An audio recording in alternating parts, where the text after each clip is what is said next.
everyone, it's Katie from Paradise Falls family, and welcome back to our vlog series covering our cruise to the Norwegian Fjords with P&O in May 2025. In today's vlog, we'll be giving a detailed overview of the port of Stavanger, covering what you can get up to and how we spent our time.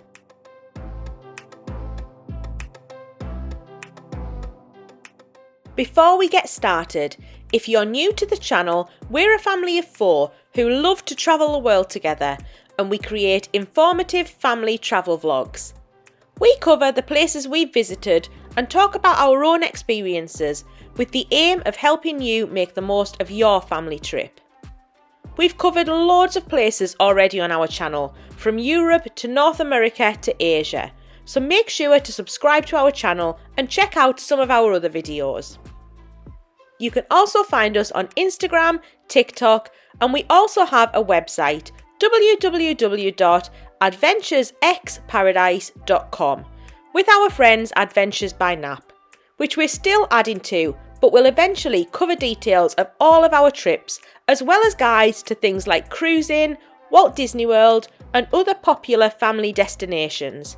So make sure to check all of that out when planning your trip, or if you're just looking for inspiration.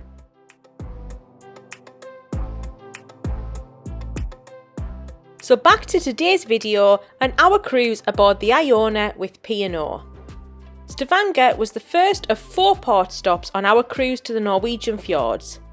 We'll cover our other stops in Olden, Hellesylt and Haugesund later in the series, but we'll focus on Stavanger here. Stavanger is known as the gateway to the fjords and is probably the biggest port this cruise docks at, so therefore has probably the most to do of the 4. Stavanger sits on the coast of southwest Norway, and being one of the bigger ports in the area, it's an obvious stop for a lot of cruisers to the fjords. Historically a fishing and canning city, it's evolved over time into an oil city and so has modernised and expanded.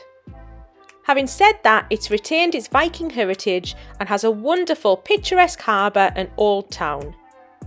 Its location also means you can still explore the nearby fjords. In fact, Stavanger offers some of the best loved fjord experiences through the iconic Pulpit Rock, Lysefjord, and then the rather scary Bolten boulder. All of this means you can make what you want of your time here.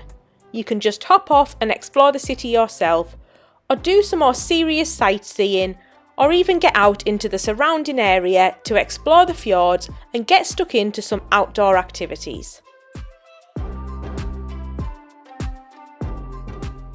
For us, we wanted to split our time to see some of the fjords and the beautiful scenery surrounding the city, but also spend some time exploring the old town and getting a feel for Stavanger itself. When we're deciding what to do in a cruise port, we always weigh up whether it's best to book directly through the cruise line or to explore ourselves. This depends on the amount of time the ship is in port, how far away the port is from things we might want to do, and the other options available through other providers. We always check Viator and Get Your Guide to see what they're offering compared to the cruise line, and we've included links to these in the description below this video. We generally found for this cruise that because they're all relatively small ports, there weren't as many options as we might ordinarily see.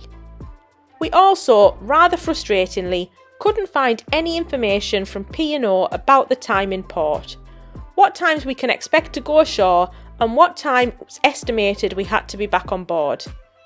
This generally is available beforehand from other cruise lines, but without this information it made it difficult to plan and pushed us towards booking directly through P&O, which was probably why they did this in the first place. Once we were on board the cruise ship on the first day, we asked at reception and found that the port times for Stavanger were ashore at 9 AM and all aboard by 4:30 PM, so hopefully this gives you a better guide than we had. I'll talk through the different excursions in a moment, but after sifting through the options, we decided we just wanted to take a relaxing cruise down the nearby Lysefjord to see Pulpit Rock, rather than doing anything more strenuous. We decided to book this through P&O for all the reasons we explained, and to do this in the morning with a little bit of time exploring the city in the afternoon. This gave us the most time to explore the city and be back on board in plenty of time.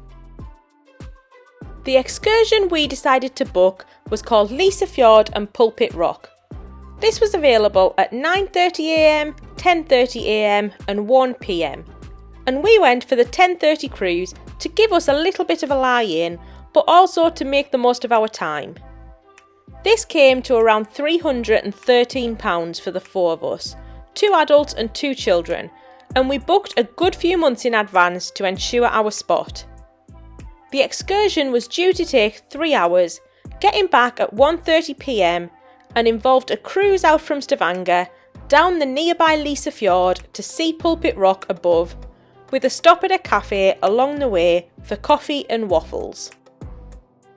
We began our morning with breakfast at the buffet, which was heaving, but gave us a chance to get something before our cruise.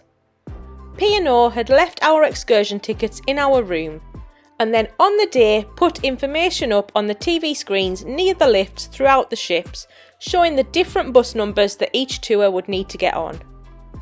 Unlike other cruise lines we've used, P&O generally ask everyone to meet off the ship and on the pier, rather than having specific meeting points on the cruise ship itself. This meant it was really busy and crowded getting off the ship and onto the pier, and not that well organised, but there were staff around to help direct you the right way. Once we were in our tour group on the pier, we were then walked a couple of minutes down the shore to the dock. The boat was a catamaran with seating on the lower deck and then an upper deck you could head up to if you wanted. There were plenty of seats and large windows, but the boat was completely full, meaning that some people were unhappy that they couldn't sit very close to a window or were even split up from their group. So we'd encourage you to try and get here early to be near the front of the queue if a window seat is important to you. However, if the weather is okay, you can always head upstairs for some better views anyway. The catamaran had a toilet and a little self-service snack bit with crisps and drinks, so enough to keep you comfortable for the 3 hours on board. We found the waters to be very flat and calm, not much bobbing around, so no issues with seasickness, which was really nice. The weather generally was pretty dry and bright, so a lovely day for a cruise. However, the weather can be really changeable here in Norway, so be prepared for both rain and shine. We spent the first hour of the cruise sailing out of Stavanger under the massive bridge which spans the harbour and into the nearby fjords, turning into Lysefjord with the scenery becoming more and more beautiful as we went. After about an hour, we stopped at a little cafe with a tiny dock near the entry to Lysefjord. We had about 30 minutes here and it was a lovely little cafe with free coffee and waffles, which we all enjoyed, particularly the kids. They served them with jam and sour cream, which sounded a bit weird but was actually absolutely delicious. The cafe had toilets and a little shop with lovely views across the fjord, so it was a really nice little stop. We then carried on into Lysefjord and spent maybe around an hour sailing down the fjord and back.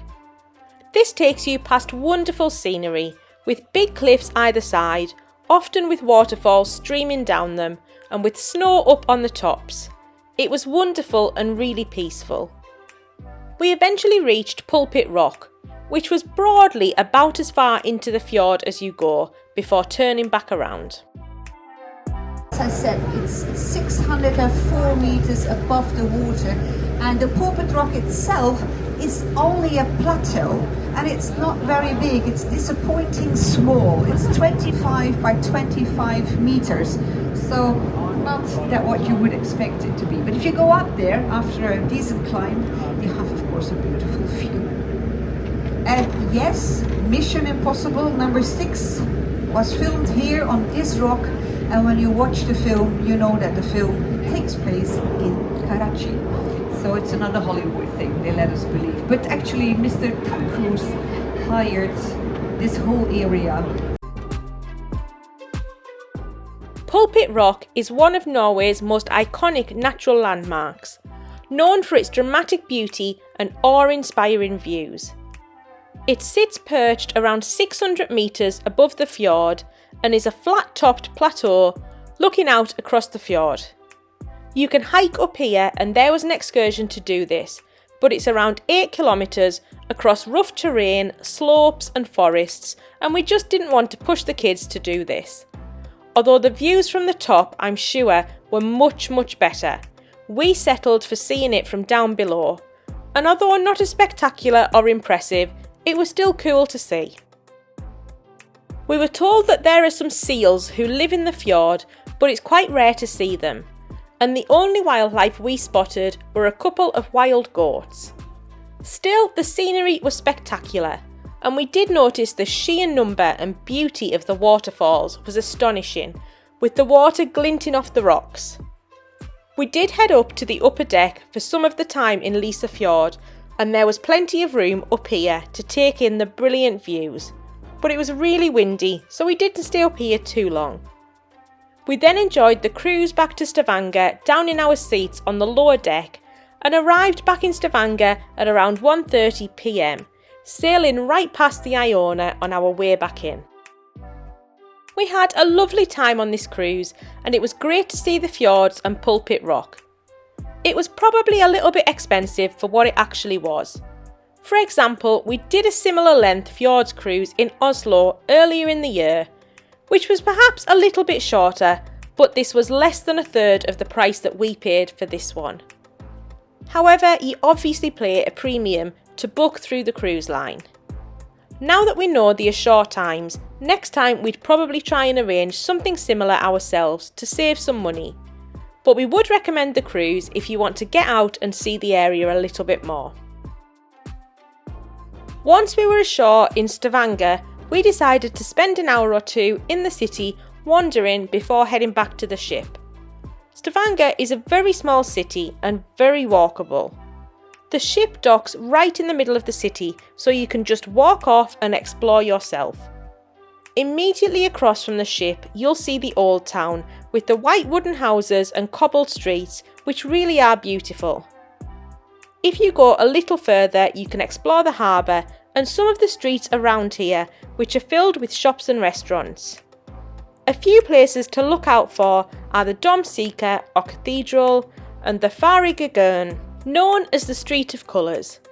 This area of the city was very cool, very bright and fun, and a really nice place to wander.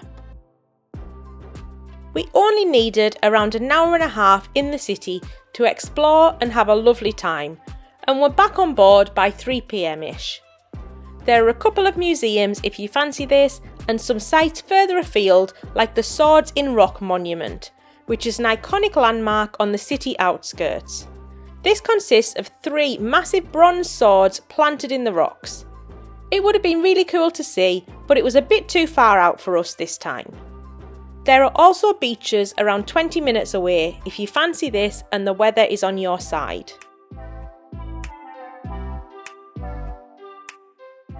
Moving on to some of the other excursions you can enjoy in Stavanger. We found P&O were offering around 20 different excursions in Stavanger, so plenty to choose from. We booked ours around 3 months in advance and found that some already had limited availability, so make sure to book early.